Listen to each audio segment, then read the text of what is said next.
Haleluya.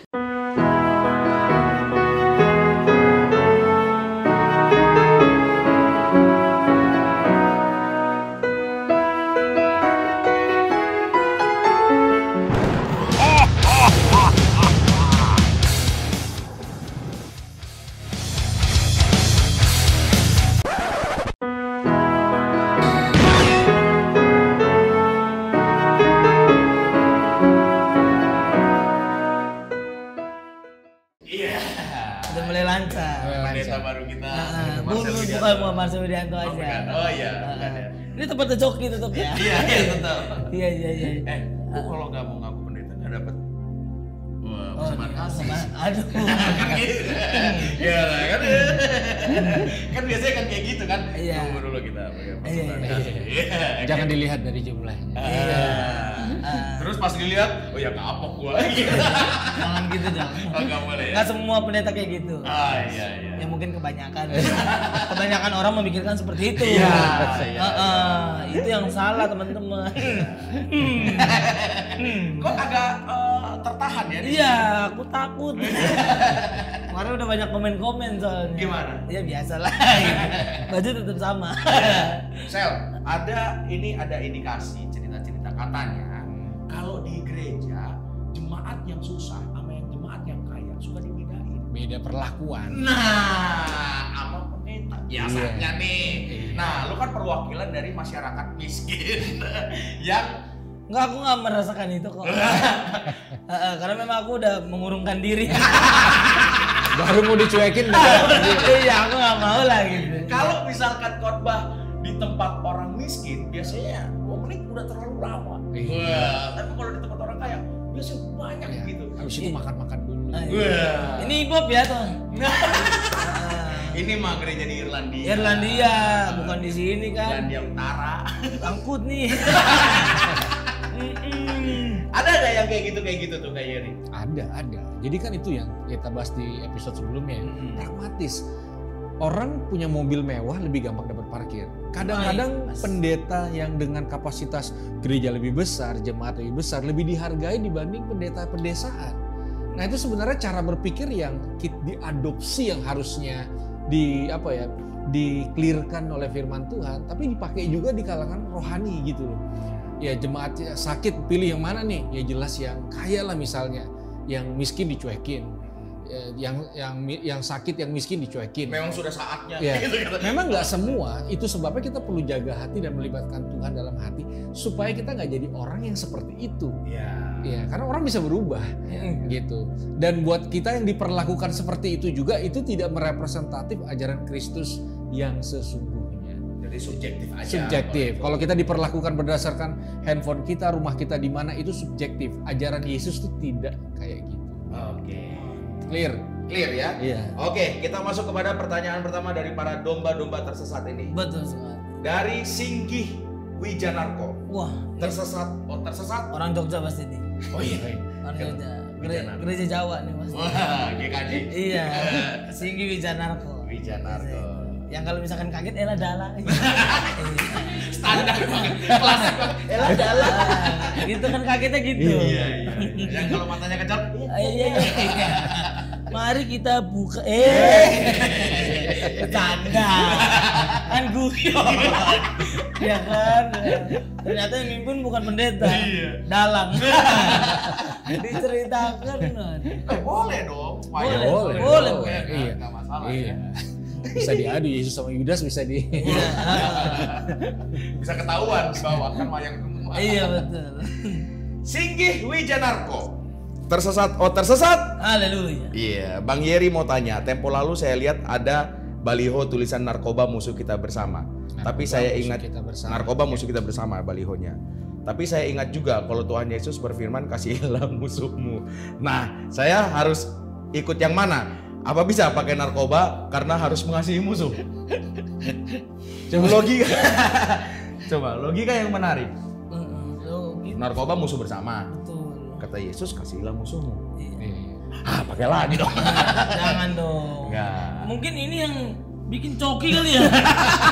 Nyamar Nyamar ya Coki kayaknya. Buat pembenaran. Bukan Singgi ini kayaknya. Coki Parde. Gimana caranya pakai narkoba dan diberkati Tuhan. Iya. Jadi kalau mau ditangkap saya pelaku firman. Kasihlah musuhmu, narkoba musuh kita bersama. Betul. Emang narkoba merusak. Udah rusak banget. Pembelaan orang narkocoy. Aduh, nanti pas di RSKU pasti pusing lu. Harusnya nggak begini gue. Pusing. Tapi ada juga aku ingat kita tuh tidak boleh menguji Tuhan. Ya. Dan kalau misalkan emang kayak dulu Yesus pernah Mencobai mungkin. Ya. Dulu Yesus pernah dibilang sama setan kan, lu berani kan nih terjun dari lantai setinggi ini dulu. Ya kan itu sama aja mencobai dirinya sendiri. Aku tidak akan mencobai Tuhan. Karena aku yakin dia pasti akan menolongku, tapi kalau aku terjun ke sana, ya pasti aku akan bisa dibilang tidak percaya dengan apa yang dilakukan. Gitu. Ingat aja. Preach. Gitu kan sekarang. Tapi itu benar gitu. Iya, Banyak iya. orang mencobai Tuhan. Katanya Tuhan melindungi aku. Iya. Aku pakai sabun di depan Pakai Polda. lah. Pasti Tuhan melindungi aku. Betul, Tuhan melindungi. Tapi depan Polda. Jangan kan depan Polda. Depan cepu aja mati lu. Bego banget lu. Jangan begitu. Orang depan Polda lu, diem aja kena lu. Lu lihat Anci itu. Tangkap di pergunungan. Polisi apa? Buset. Udah gunung. Orang udah susah, buset, akses udah ditutup. Pakai bukit tetep ketangkep. emang cepunya aja orang gunung kalau gitu. Kok bisa lo? Cepunya bawa kuda. Orang gunung. Jangan begitu teman-teman. Iya. Jangan mencobai Tuhan. Iya. Jangan mencobai, jangan. Dan kalau misalkan kamu melihat ada sesuatu hal yang akan membuatmu celaka, berbaliklah. Jangan kamu samperin itu. Karena itu sama aja mencobai Tuhan, dan itu bisa dibilang tidak menghargai dirimu sendiri. Gitu. Betul. Iya. Luar biasa. Gitu. Tapi di tempat lu dulu kan banyak tuh. Betul. Ya, banyak makanya. yang maki-maki gitu. Kenapa lu bisa tidak terjerat di situ? Nah, ini. Nah. Dulu gue sempet terjun ke sana, tapi sebagai kurir aja. Karena kenapa gue sebagai kurir? Karena gue tahu, karena gue nggak mau melukai apa yang ada dalam diri gue.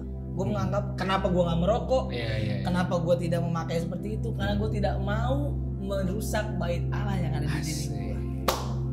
Kalau misalkan narkoba gue bisa aja, gue kenal sama orang-orang yang gede-gede juga bisa, uang juga udah ada. Tapi kenapa gue nggak pakai? Karena gue menghargai Tuhan di diri gue. Dan jadi itu memutuskan jadi kuda aja. jadi kurir. Maaf nih. Jadi Anda kan tidak merusak diri sendiri. Anda merusak orang lain. Tapi dulu. Sekarang invest. Bercanda. Iya. Bercanda. Iya. Bercanda, Pak. Iya. Bercanda. Temen gua kemarin bercanda depan BNN juga begitu. Iya. Lo kok tahu? Bulan depan gue tahu. Dipakai baju oranye. Kira anak ngejek, ternyata BNN. Iya. Aduh. Oke, narkoba. Si goblok. Gitu. Iya.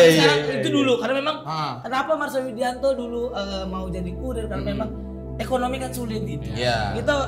Gua orang susah, orang miskin, selalu mencari hal yang instan untuk mendapatkan uang yang banyak. Iya. Itulah kenapa ada judi. Itulah kenapa ada narkoba, ada yang berani jual, ada yang berani menaruh dirinya gitu lah. Tapi prinsip untuk menghargai bait Allah itu terjadi ketika masih miskin juga ya. Betul. Gitu. Jadi bukan karena ntar gue tunggu kaya aja dulu baru gue menghargai apa yang Tuhan kasih. Enggak. Semenjak dari awal kita sudah menghargai itu gitu ya. Betul. Dari awal gue nggak merokok sih. Luar biasa. Betul sekali. Oke. Pertanyaan berikutnya dari Marcel Widianto nih. Loh, kok ada saya? Ada dong. Oh, bukan dari lu yang bacain. saya baca. Tersesat. Dari? Cong Delun. Iya. Cong Delun. Gue gak tahu namanya emang Cong Iya, dari Delun. Cong Delun. Tersesat otus. Haleluya. Sebelumnya, salam. Iya, Pendeta salam. Jerry. Kalau kita sedang berdoa bersama, lalu ada yang berbahasa roh. Terus saya tertawa karena mendengar berbahasa roh. Apakah itu holy love atau dosa? Apakah itu tertawa kudus Asik. atau dosa? Karena kadang nih bukannya kita menghakimi ya, kadang ada yang merasa kita tuh merasa terganggu juga gitu dengan Basaro ya. dengan ada, bukan hanya Basaro nih, kalau gua nih ada yang misalkan kita lagi diam, dia amin, yes, tapi bentar nih kalimat pendetanya belum selesai, dia udah yes gitu. Sebelah mana sih lo gitu? Betul. Ya itu kan tadi dibilang satu tempat di mana banyak orang. Nah orang tuh punya reaksi berbeda-beda, reaksinya berbeda-beda kan. Nah untuk menanggapi sesuatu, kalau misalnya kayak gitu, ya dia nggak bisa dibilang dosa karena dia respon spontan kan terhadap reaksi apa yang terjadi. Kalau saya melihat itu menjadi sesuatu yang natural gitu, sama kayak waktu itu. Jadi dia ceritanya belum pernah ke gereja, terus sekali diajak sama temannya ke gereja, lalu dia merasakanlah yang namanya hadirat Tuhan, dia ngerasa damai. Jadi orang-orang lagi ngerasa damai, tiba-tiba dia bilang, anjing bangsat enak banget nih. Bayangin dong semua gitu. Iya. Ah, siapa nih? Hai fuck enak banget nih, wah apaan nih gitu. Nah terus di situ gue langsung pas dia mau dimarahin, terus gue bilang sama orang yang memarahin dia, tar dulu, ini bahasa yang dia tahu baru nyampe sini, belum sampai shalom, haleluya, hosana dan sebagainya. Jadi jangan marah dulu, dia udah di sini aja udah bagus. Nah kita yang punya masalah berarti nggak terbiasa dengan reaksi spontan, reaksi jujur orang-orang yang datang. Kadang-kadang banyak orang atau gereja hanya mau banyak orang datang, tapi bagaimana orang itu bereaksi secara natural, orang memberhangus gitu loh. Kayaknya aminnya harus seragam semua, C minor semua gitu loh. Angkat tangannya harus pas sama, loncat-loncatnya pas refren misalnya, bajunya harus sama semua. Sedangkan itu membuat orang malas ke gereja karena ternyata dia merasa kalau dia ke gereja terjadi penyeragaman yang kalau ngelawan kayak ngelawan Tuhan. Gitu. Padahal itu oknumnya aja ya. Iya. Emang kadang ketika kita punya pengetahuan lebih sering kita menghakimi orang, bukan melihat apa yang kita lakukan. Waduh. Iya nggak sih? Itu dikasih musik nggak biasanya? Nggak ada. Bosan. Musik Habis itu disawer. Gitu banyak yang gitu. Ini masih ngomong-ngomong bahasa roh nih, gue masih ada pertanyaan nih. Kalau orang bahasa roh dan tidak berbahasa roh itu katanya yang lebih rohani itu yang berbahasa roh daripada yang tidak berbahasa roh. Itu banyak yang itu asumsi sih. Ya karena gini, kalau kita di gereja kan kayak Pantekosta, ya pasti dia akan mengajarkan doktrinal tentang baptisan Roh Kudus dengan tanda-tanda awal berbahasa roh. Tapi kalau kita ke gereja kayak GPIB, HKBP, mereka tidak ada doktrin seperti itu. Nah, biasanya itu ada orang yang menganggap ini lebih sakral, lebih rohani, padahal enggak. Kesakralan dan kerohanian ukurannya di mana? Tingkah laku, jujur, integritas. Bagaimana kita memperlakukan istri, bagaimana kita mengasihi anak, bagaimana kita berinteraksi dengan tetangga, bagaimana kita berintegritas dalam keuangan, kesucian pernikahan kita jaga apa enggak, itu atur ininya. Makanya ada selain bahasa roh, ada satu bahasa yang general yang kayaknya ini yang lebih esensi, yaitu bahasa kasih. Saya kira bahasa kalbu tadi. Lebih terkasih. DJ dong. Iya, DJ. Gue kira bahasa kalbu kayak sinetron. Dia sepertinya orang. Beda dong. Beda ya itu ya. For the last question. Oke, selanjutnya pertanyaan terakhir kita. Oke, dari Marvin Hidayat. Waduh, siapa nih topik nih? Wah, Taufik Hidayat. Siapa alas? Mama bercanda. Hidayat. Bercanda. Almarhum. Tersesat. Tersesat. Haleluya. Salam Pesterieri, Kapriska dan Ibob. Mau nanya. Gue baru. Mau nanya, kalau ikut ibadah offline, lalu pas di ibadah kita ikut ibadah online gereja lain juga, apakah berkat kita menjadi 2 kali juga? Ini orang akuntansi. Iya. Mungkin ada berkat online dan berkat offline, kan beda juga. Berkat virtual dan berkat offline gitu. Iya. Nah ini ya, kadang-kadang kesalahan banyak orang melakukan transaksi dengan Tuhan gitu loh. Kalau saya tambah jam doa, maka Tuhan jadi tambah sayang. Padahal enggak. Apapun yang kita lakukan enggak mengubah berkat dan kasih dan cintanya sama kita. Kita nambah, kalau gitu saya ikut sehari 9 kali aja lah ibadah online-nya biar berkatnya 9. Ikut yang di luar negeri semua pokoknya digabung jadi 1. Enggak gitu juga gitu. Jadi kenapa kita merespon balik dalam bentuk ikut ibadah? Karena kita udah dikasih tanpa syarat. Jadi kita nggak perlu modif tambah mencari sesuatu dan melakukan untung rugi dengan Tuhan, apalagi hitung-hitung gitu loh. Berkatnya berapa nih, ini gini dapat gini, nanti gini, nggak ada gitu. Jadi jangan melakukan satu transaksi dengan Tuhan gitu. Dia tidak melakukan transaksi juga. Sekali lagi, dia baik bukan karena kita baik, tapi karena dia yang baik. Udah titik. Nggak ada yang bisa rubah kedaulatan itu. Biasa. Terima kasih Kak Yeri dan Marcel. Thank you. Pas Marcel di sini, kita mau dengar kayak kesaksian Marcel sampai di titik ini. Apa yang bakalan bisa ngasih tahu teman-teman supaya iya dong. Ini kan di penghujung ini. Altar call ya kalau iya, altar call ya coba. Iya, saya kira Siska call. Iya. Saya nggak seperti itu sih, tidak terlalu agama banget. Iya, maksudnya bukan hanya masalah agama, tapi prinsip apa yang gue pengen sampai hari prinsip apa ya?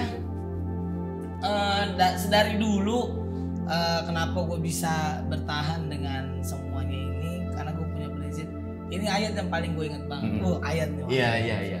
Karena memang momennya pas kan. Iya. Ada di Pengkhotbah 12 ayat 1. Ingatlah pecintamu ketika masa mudamu. Jadi kita bukan memberikan sisa kepada Tuhan, tapi kita memberikan seutuhnya kehidupan kita untuk Tuhan. Karena banyak orang ketika udah tua, udah ketangkep narkoba, udah pengen mati, baru ingat Tuhan, ingatlah aku. Ya memang tetap diingat, tapi gue bukan orang yang seperti itu. Karena menurut gue Tuhan layak untuk mendapatkan semua yang gue punya. Gitu. Thank you Marcel. Shalom. Asik.